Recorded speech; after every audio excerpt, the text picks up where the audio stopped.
right, thank you very much for the introduction. I'm here today with Ivan Basarin and Stefania Chaplin. We are going to talk about developer relation questions.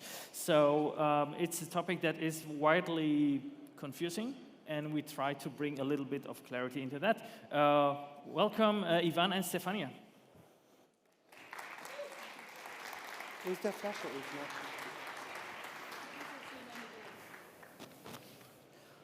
All right, so while we talk, you can ask questions in the app. I will try to keep an eye on it, but maybe I will just come to your questions at the end.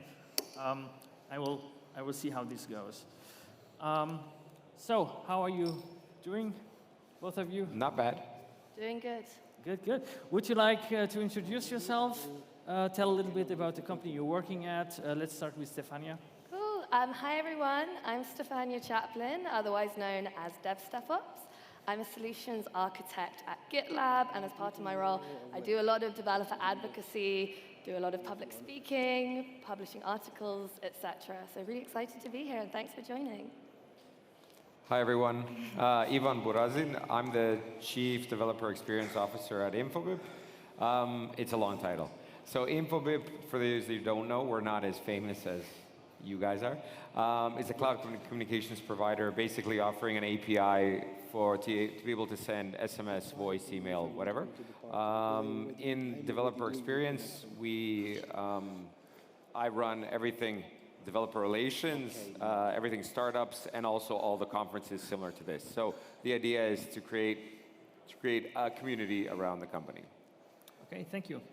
And I'm Mark Backus, and I'm a developer advocate for Vue Storefront, where I currently do a lot of videos and that kind of stuff. We get into that a little bit later. But let's try to answer a seemingly basic question, which isn't that easy to answer. So what even is devrel, or developer relations, and what is developer advocate? There are, at least according to me, a widespread of different approaches, how companies see it, how developer relations see it. And what do you guys think? Let's go with Stefania first. Cool. So I'm gonna steal one of your words. It's very much about community. So it's about understanding developers, what's important, trying to kind of predict trends that might be important, and stuff that developers would like to hear. Very much about the experience as well, and at least for me, getting into the developer mindset, I kind of have a cheat. I did used to be a developer, which gives me a little bit of, I can then say I used to be a developer, so I can say this. But it's also very much about speaking, blog posts, and kind of evangelizing technology to developers. All right, thank you. What do you think? Yeah, I would sort of add on that. I read somewhere the definition. I like that sort of the most, whereas as part of developer relations, outside of the company, you represent the company, but inside the company, or towards developers, you represent the company, but towards the company, you represent the developers. So you're basically a channel between the two, between your company and the developer community around.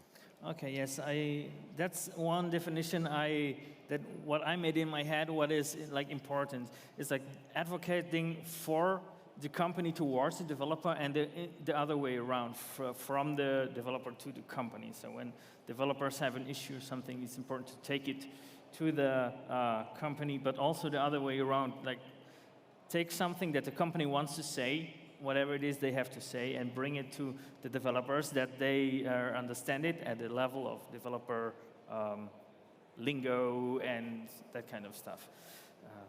Yeah, I was sort of going to add on that if I can. And I sort of, I believe in one sense you do advocate what the company does, and that's part of it. So like a lot of us have booths here, we're talking, and you're advocating exactly what the company does. But also sort of, I believe it's not only to advocate, but to assist, in the sense that if your team is well known in assisting developers in general with their issues, that goes a long way towards getting your message across. So not directly selling, but engaging and helping them first, or us first, whatever you want to sell. All right, and what do we think are like the most important tasks of DevRel? It's probably difficult to answer because there's so much to do, but what is like the primary or most important task you would think DevRel does? Do you want me to go? Or? You can go. Okay, the next one, you're first. So there's there's not a most important. I think when you're starting out of zero, so in InfoBip it was never towards the developer, so the company was business to business full. Mm-hmm. So now we're building this from scratch, so it's sort of a chicken and egg problem because you have no community, you have no one to talk to, you have nothing built, no one knows who you are. And then there's sort of the three sort of pillars of developer developer relations. In the sense, one is sort of awareness, engagement, and enablement. Being awareness is that people actually are aware that the company exists. I mean, I don't think anyone here knows. Like, just one question: has anyone heard of the company called InfoBip? Like, anyone? That's actually awesome. You guys work for InfoBip, like you don't count. But like the 5 people over here, great. So out of like a couple hundred, 5 people. So a lot of people haven't heard about the company. So like awareness is definitely the first part, one of the first parts, but it's also enablement in the sense of, is the developer experience on par? Like, are the API documentations there? Is the API usable? Are the software development kits there? Like, you have all this stuff to build. And sort of like the engagement in the end is like talking to them, helping them out when they get to all these 3 things. So they have to be aware to be able to use, and if they use it has to be good, and then you have to help them, and there's a circle. And whatever you do first, you're missing everything else. So that's sort of the job. I'm sorry. Yeah, my gut answer is make developers happy. So it's very much about, understand the audience, and to echo your point about enablement, especially when it comes to technical ideas, pitching at the right level, so, solving developer problems. They're like, hey, here's this cool, shiny thing that will make your life easier. That's always a good starting point. So really, understanding how to engage developers, and then kind of focusing on that. Yes, that overlaps a little bit with my answer that it's important or the most important part, or one of the most, is to understand the developer. Like what is what they need, what is it they need help with, what is it that they are missing, and like maybe sometimes it's like very surprising when you just assume as a company or as even a developer product team, you just assume this is what they want, and it might not be true. So I believe that's one of the most top things that we have to look out for. So now it comes another question. What do you think is let's say it this way. Why do you think companies need developer relations? Go first this time. You can go first this time. Okay, I'll go first. Why do companies need developer relations? So I've predominantly worked for security vendors. So it's very much, when it comes to developers and securities, I talk about this a lot, very siloed. Different approach, different language, lots of different things. So especially if you're working for a company and you're trying to engage developers, having developer advocacy as kind of an extension of your team, being able to integrate with, the developer mindset. It's very much, about understanding the developers and how you can help them. Sure. Like sort of why you need. Also, like there's companies that don't need, although there's less and less and less of them. The idea is that if your company offers something that a developer can use, consume, be it a product, a service, an API, a framework, whatever it is, it very much helps to have a developer relations team to help sort of push that message through to the community, because that's what we want. So if you're building something that inherently does not target developers per se as a user/consumer, then it's not something that you'd actually want or need or spend your money on, because it does cost. But if you do have these things and you need it, then absolutely it does make sense. And sort of to add, just before on that, there's a definition between the 2 types of companies that have developer relations. So it's like a developer first company and a developer plus company. I'm picking out these from a book, so it's not my, but it's a okay definition in the sense that your company is a developer first because the first customer is a developer.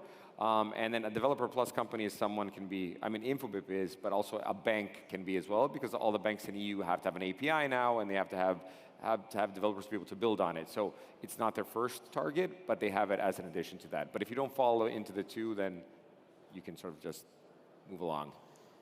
Yeah, this is actually an interesting topic, the developer first, on contrary to developer plus. So what do you think is like the difference between that? Like in GitLab, it was developer first, so it's a product that's built for developers because it's like repos and stuff. But how do you guys think it relates? Like, or what's the difference between doing developer relations for a company that's dev first, in contrary to like plus? Like there are like some issues probably arising more in one than the other. What do you guys think? Yeah, so I can speak from GitLab, which is, very much kind of developer first. And GitLab, we do have an open source version, and we're very much, one of our, taglines is everyone can contribute. So we're all about, having developers, help us make our product better. I was at a conference in Valencia, KubeCon, and we actually had a coding challenge. And level 3, you actually made a change to the GitLab product by, making a merge request. So especially when you're, developer first, it's really about having the development team on board. And you've also got to have like a cool product, because there's no point in being developer first if your developers don't like the product. So you really need to think about what problem you're solving. Is it a problem worth solving? Definitely take that approach, because speaking from experience, developers can be a bit cynical, or they're like, nope, back to my IDE. So especially with dev first, it's really worth understanding the developer mindset. Absolutely.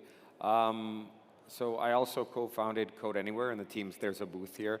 So remote development environments, so developer first company. And with there, it's very similar to what you're saying, is that when it's developer first, the entire company are mostly engineers, especially at the beginning. Everyone understands the mindset, and it's much, much easier.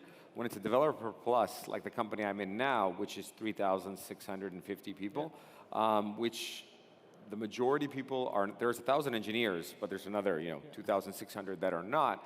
And the way that sales was done was very business to business, as mentioned, and then trying to create a marketing sort of theme or a booth, in that sense, like we're doing something, we're programming something, is very hard to organize when your marketing team are not engineers. So there's a huge difference when you're a developer plus. You also have to educate internally the company to be able to push your ideas forward, to be able to explain to them what a developer is and how that sort of works and how you become part of that community and how you engage them. Yeah, I think it's also when it's not developer first, there is a challenge in the devrel department to communicate even to the company as a whole, to marketing and to maybe even the CEO, why they need you or why your work is important.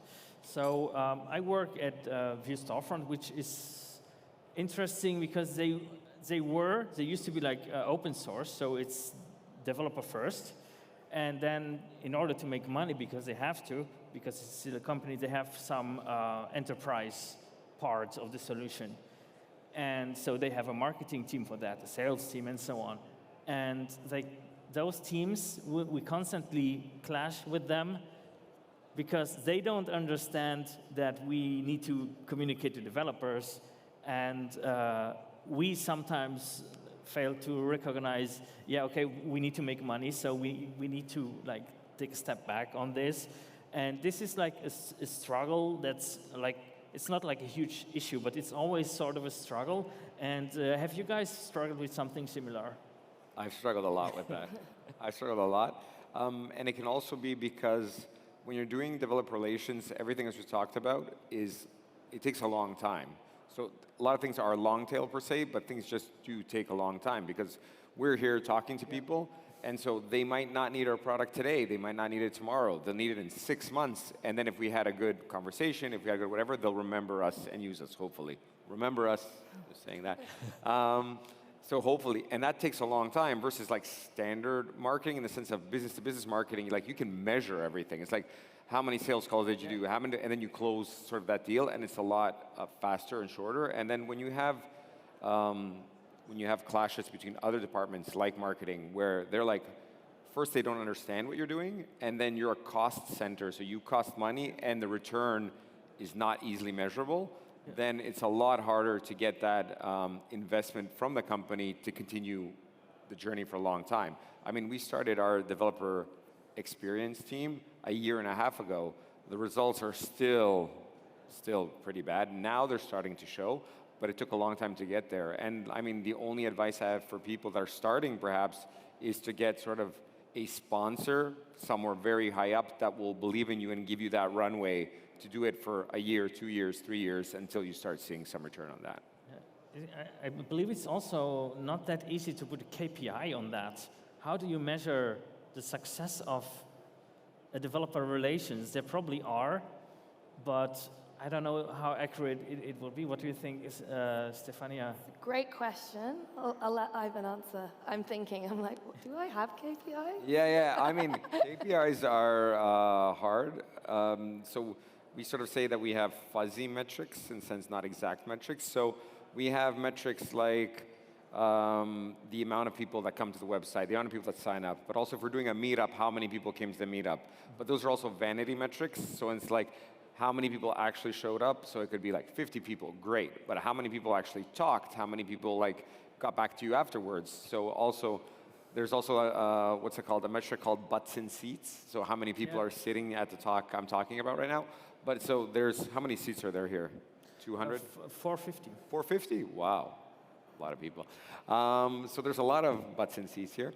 But the question is like, how many people will actually interact with me or the people at the booth or come to our website? Like you can sort of measure, let's say we're here in Berlin, like how many people landed from Berlin to the website and stuff like that. So those are things you can see. Obviously the underlying metric is how many people signed up and how much they paid in the end, but it's really hard to know like how many people we influence to come over. But there's these things on the way that you can measure, and if they're going in the right direction in general, like up and to the right, then I think you're doing okay. I think, but again, we have to present it to the board, and it can be sometimes.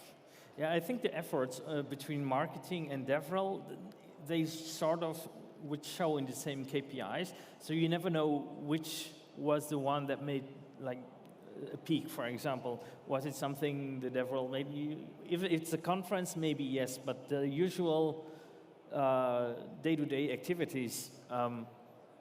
It could be either one of them, and I think it's very difficult to find out who made the impact. And I don't even have a solution for this.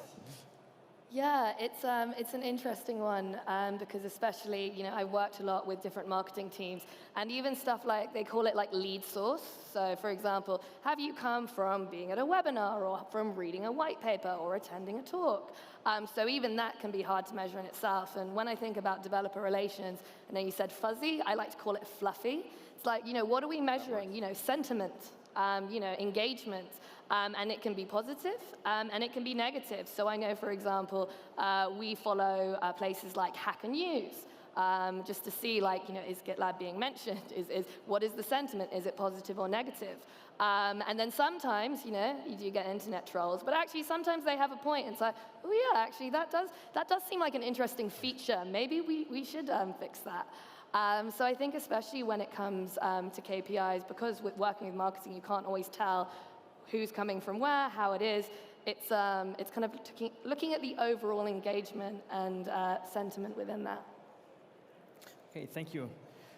We have actually 2 questions from the audience. I will bring them up now because I think it still fits to the topic. One is, how do you minimize the gap between devs and sales team and salespeople?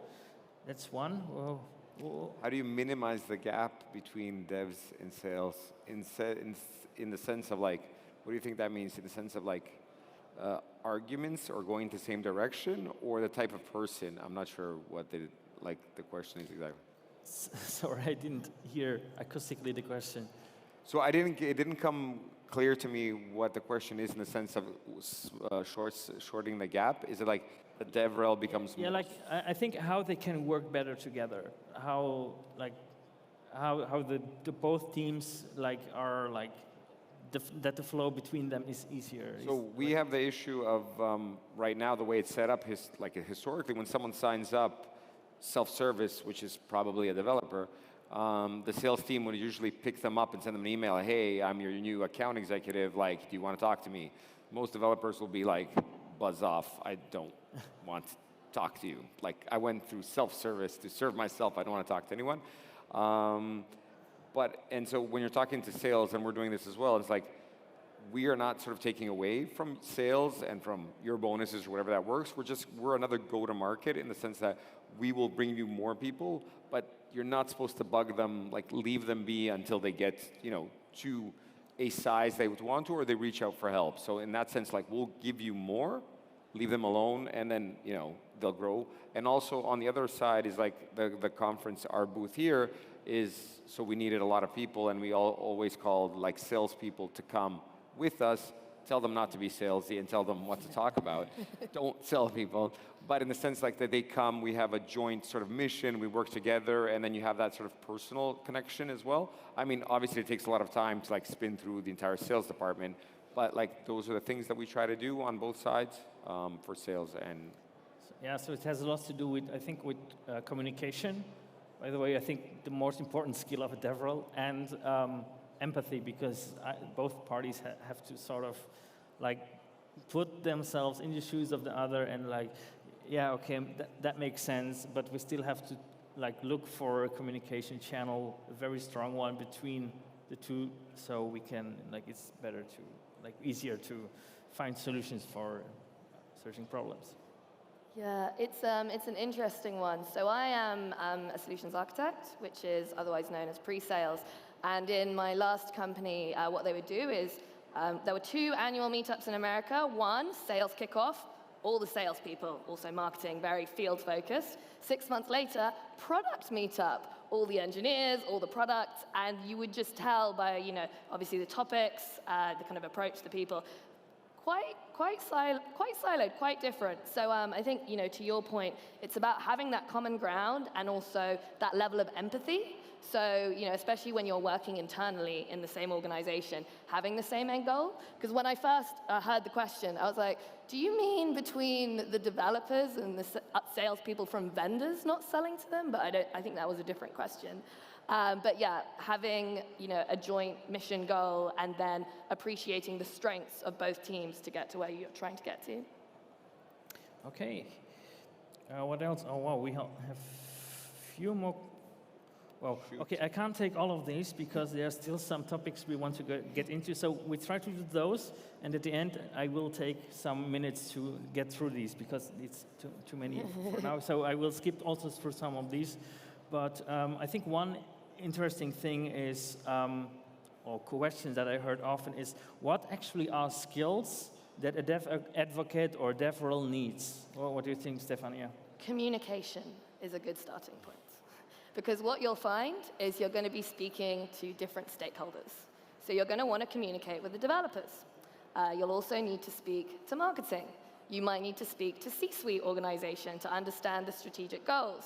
And you really want to be able to take that kind of core message and then translate it for different levels. For example, if you're doing stuff with specific libraries, when you're talking to the developer, you'll go down to method calls. You're not going to be having that conversation with marketing because they might not understand. And similar C-suite, it'll be the more overall level. So I think communication is key, and also that level of empathy, being able to translate the messages between the different groups. That's my one for now. I might think of another. Oh. No. Oh, Ivan's mic is failing. Do you want me to share mine? Shall I just come close? No, yeah. I have no idea. Now we go. Now we can hear you. Are we good? Yes. Yeah, awesome. Great, we're back. Sorry. I just want to say, like, you said it all, like communication and on all levels. So verbally, empathy, written skills, like everything, your entire job is communication. There obviously are people that also do development in there, and other things, but definitely without communications, without sort of that more holistic vision of what the company is doing, it's really hard to be an advocate. So enough said on that one. Yeah, I also think one of the great superpowers of a DevRel or Dev Advocate is to talk, like really, like you mentioned it in a little bit different way, but basically to be able to speak to developers that they don't feel that you are like too enterprisey or too corporate-y, because developers hate that. We all know that we don't want to be sold to. We want just to be talked to. It's very different than, I think, any other type of sale that I know, because I don't know why, but we developers, we are all a little bit, we all princes and princesses.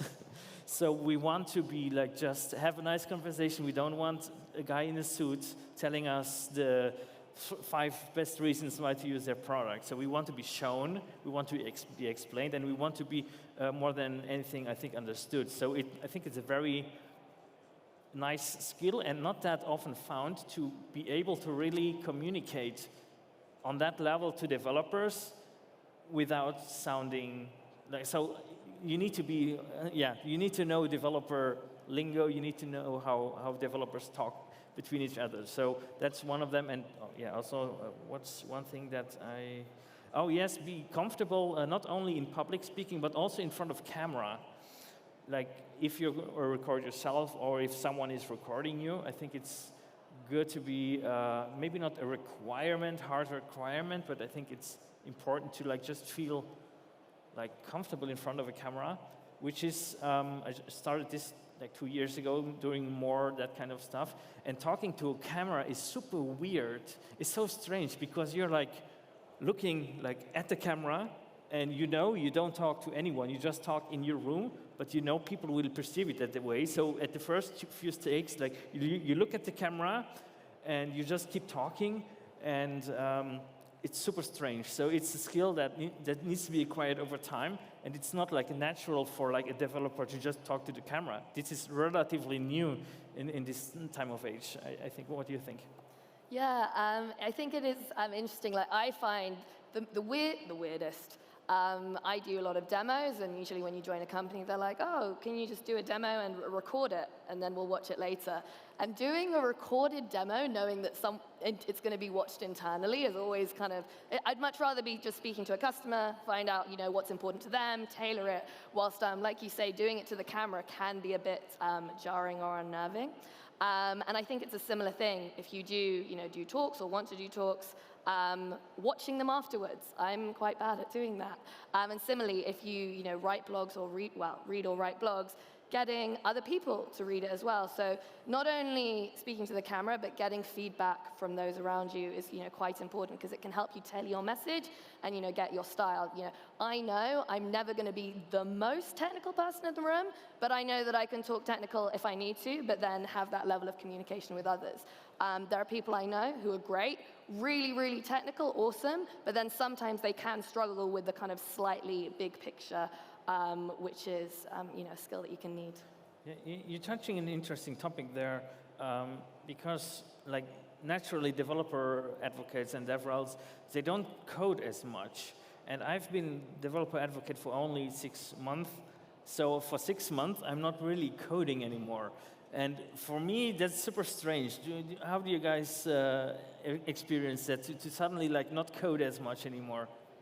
I haven't coded in a long time, but a lot of people, when hiring them into the teams, the DevRel team has 6 people now, and there's a lot of people that were wary of coming in because they won't code as much, but other people actually enjoy it. We actually, inside the team, because of that, actually split up DevRel between developer experience engineers, developer advocates, and developer educators, so that you have people that want to be part of this, want to come on stage. So one of our colleagues is a developer experience engineer, and he held a workshop, and he has a talk, and he likes doing it, but he also likes to code. So he's like, I'm sticking to the developer sort of titles, developer experience engineer, title, but he still works in the developer relations team, because without that, we can't do that. So we sort of split the actual developer relations team into 3, where each person gets more of a flavor of what they want. I think as well, it varies person to person. So I was a developer about 6 years ago, so I've been an active developer since then. But hey, lockdown was great for this. Udemy courses, so it's something that I like to do in my free time. And say, for example, I did Python. I'm very interested in data science, making graphs look pretty. So what you can do is, if you're looking at being in DevRel, but you're afraid that you might have to give up development, no, you don't. You can still kind of have it as a passion. And something I always do whenever I join companies is there's 2 Slack channels I always join, the gaming one and also the engineering one, because I just like to see, what's going on. And I find that helps me not only kind of keep kind of a bit like one foot in the door and kind of touch base, but also understand what the challenges are, what the blockage is, what's working well, etc. So you don't have to be coding 24/7 to still, keep on touch with what's going on. Yep, agree. And do you think? Well, I think we almost answered this. Do you need to be an expert in your field to become a DevRel? I think we almost. I think you have to be interested. Like you have to have, say, a passion. You have to want to speak to people about this, because if you're not that interested. Say, for example, me, I'm a developer, went to security, the whole ops, like the Kubernetes, it's a bit of a gray space. I'm not an expert, so if someone was like, okay, let's do a Kubernetes hacking example, I'd be like, okay, I can understand the security, but so it's not that you have to be an expert, but you have to be interested and wanting to learn. And I say this as well in general about hiring. You don't necessarily need to hire people with specific experience. Hire people that are interested, because then they have that passion and they'll want to learn more. Yeah, definitely. I mean, in our entire department, not just the DevRel per se, most of the people were not from the space that we are. So people do say, it seems sort of cliche, hire for culture, not for skills. But I really, really do believe that, because if someone is passionate, as you say, about what we're doing, then they'll learn if they have that mindset. Yeah. That part's not an issue. And it's not a problem if you don't know, if you authentically actually like what you're doing and learning what you're doing. I don't think that comes off wrong. I think that even comes off better as an advocate out there in the world. Yeah, true. Here's one question that is, or one topic that we haven't touched yet is personal brand. How important you guys think is a personal brand for becoming a DevRel? Because I think there's a misperception or the perception that you need to have 100,000 followers on Twitter to become a DevRel, to be standing out, that the community already knows you. What is your take on that, Stefania? I can speak from very active experience. I'm actually on holiday from GitLab today, so I'm here on my own brand, DevStuffOps. And I find it's useful for me because then I can, basically I'm in control. I can kind of do what I want, which is nice. But then you have that distinction, and then you can become an expert in kind of your chosen field. So especially if you're doing something like developer relations, having a brand, and then that can make you more memorable, and then associate that with whoever you're working for, within that tool, that can really help have that harmony. And when I've got a talk later, it's on my DevStuffOps brand. I do talk a tiny bit about GitLab, but it's not like I'm coming here and I'm going to do a GitLab demo, because developers would probably be like, yeah, don't sell to me. So having a brand can be, very, very valuable. It's not necessary, but I've got 900 followers on Twitter, which isn't very much. So if we're doing KPIs of social metrics, do I have a brand? Yeah, absolutely. You can do it without it. You can start off. Definitely don't need it. It's not a prerequisite. Having it obviously helps. We live in the world of influencers, of all social channels. So obviously, the louder your microphone, the more followers, the easier it is to get that message across. But absolutely, people on the team just open a Twitter account when joining it. So and they're doing a great job. So it's not a must by any measure. Yeah. Yeah, I agree. It's not a requirement, but I think it makes some things easier, because you unintentionally probably already are a little bit more used to talk to people, because you somehow, when you build your personal brand, it's a lot of interacting with developers, which is basically what you will be doing. But I have seen fantastic DevRels that don't have a social presence, so it can go both ways. I think I will take one or two more topics, and then we come to you, the questions you guys posted. Let's just go with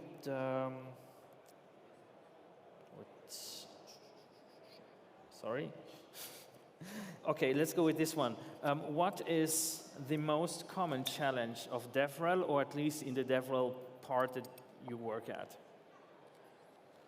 What's the most challenging? The most challenging part, yes. The most challenging part. Oof. For me, probably more specific in the company was creating the department inside a company that already exists, because you overlap with, as we've mentioned earlier, with product, with marketing, and with engineering, and then there can be obviously clashes with like the vision of where you're going, what you're talking about, and sort of like leveraging the company instead of like headbutting with the company has been. I think a lot of people that are doing DevRel will have that sort of experience. Is something that's probably the hardest for me, because it's not only for them to, in the sense, leave you alone, do your thing. Like there's vast, energy from the company that you can all use together to get your message across, and that would be probably the hardest for me. I think as well, it kind of varies person to person. So to echo your point, internal stakeholders, definitely challenging. But for example, for me, I'm great at speaking. I'm really bad at writing. I have yet to create a blog post ever. I wrote an article. It's part of the We Are Congress magazine, and that's the first time I've written, because for me, writing is really hard. But then I was talking with someone earlier who has written a lot, but they don't like speaking. So I think everyone will have kind of strengths and weaknesses within the role, and then that's for you to work on your strengths, work on your weaknesses. But then, yes, to echo your point, internal stakeholder management, and that will vary team to team. In GitLab, honestly, it does feel like we're all a big happy family, because there's not too many problems between the different functions. But it really obviously varies company to company. All right, thank you.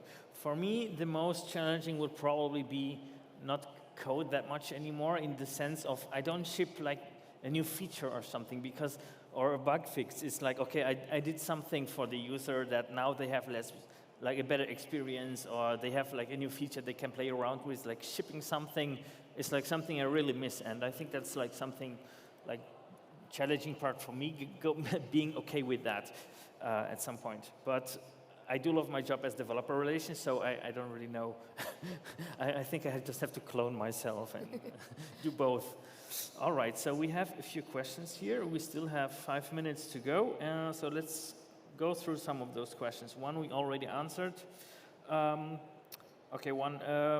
What can you learn derive from DevRel for the internal management communication? I'm not sure if I understand that question. Yeah, neither did I. Okay, let me just repeat it again. What can you learn from DevRel for internal management? Okay, yeah, I think I see where this is going. I think what I could learn from this is to just be more empathetic with the different departments within the company. So have a strong communication, interdepartmental, so to absolutely avoid silos, because that's at the end, at any company, at any type of company, that like is super bad and where a lot of stuff fails, and that's something to avoid. But especially when you have like a department such as DevRel, where not everybody knows what people even do, and it's not that measurable. So to really like have strong communication, that would be like my biggest takeaway from this.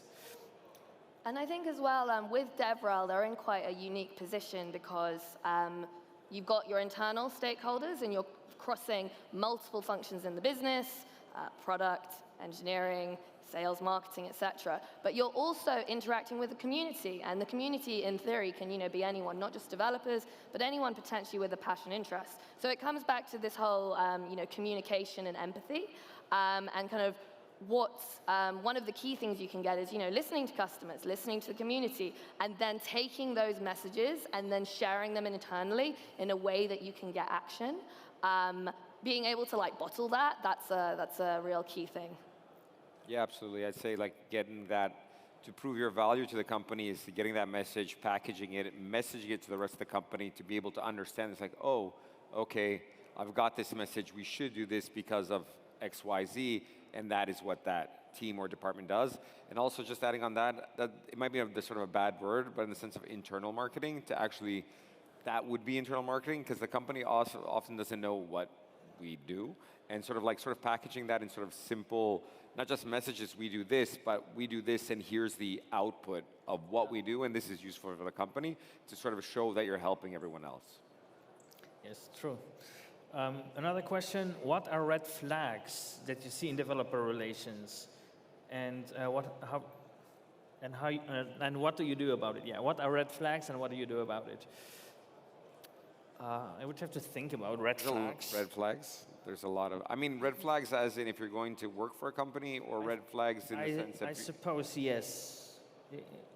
It reads that way, yeah. So, I mean, red flags in the sense of, it can be, again, the question of if you're a first person and they're sort of wanting to hire a devrel, and then you can see that the company is not ready, like they don't have any plan, strategy, or anything behind it. It's like, oh, like we need someone to do devrel because we heard that, will you come and do it? Then you're probably gonna fail, because the expectations are not set and they don't understand what the problem is. So definitely, if you're, that is how I understood it. So like if you're someone trying to enter that company and work in devrel, and they don't know what it is or what they expect from you in like Q1, year 1, year 2, year 3, and if those expectations aren't aligned, then very soon you'll either burn out to trying to overachieve and not be able to do that, or they'll just flat out fire you because you don't, you're not doing things. I'm going to the extremes, but I think that would be sort of a red flag. Okay, thank you. Yeah, we have 1 minute, 20 seconds left, so we can't have any more questions answered. That would probably take like another hour. But just to finish up, what would be one key advice you would give someone that is interested in devrel, that wants to work there? One key advice you would give them? I would say start the conversation. So for one, if you're interested in it, I would go one layer deeper. Why is it that you're interested? Is it a certain part of the role? Is it what you expect the role to be? And then communicate. In general, devrels, we're used to talking to people, so if you know any or want to chat to anyone, just finding out what the actual role is, what you like, what you don't like, and really, starting to expand that, because if you do want to, make a career move, doing the kind of research before, because developers make great developer advocates, surprisingly. So it's definitely a good move to do, but it's just about making sure it's the right move for you. Yeah, definitely. And also, so the devrel team, no matter how big it is, cannot, be everywhere all at the same time. And I actually think that we try to do this, although not yet at the point where we help engineering also become advocates, in the sense like if they want to write a blog post, if they want to go to a conference, if they want to apply for a CFP, whatever, like you as an engineer can still, as you said, so we're talking to engineers that are trying to become devrel, you can do all these tasks while still in the safety of your job. And then if you see that it's something that you like, transition later on. But definitely it would be a help to the devrel team already and to the company as a whole if more engineers actually tried that from the safety of their job. All right, thank you. One advice I would give, just stay authentic, don't try to fake it. And I think that's it. Thank you everyone for listening, and I think our time slot is also over, so I give it away to the moderator. Thank you.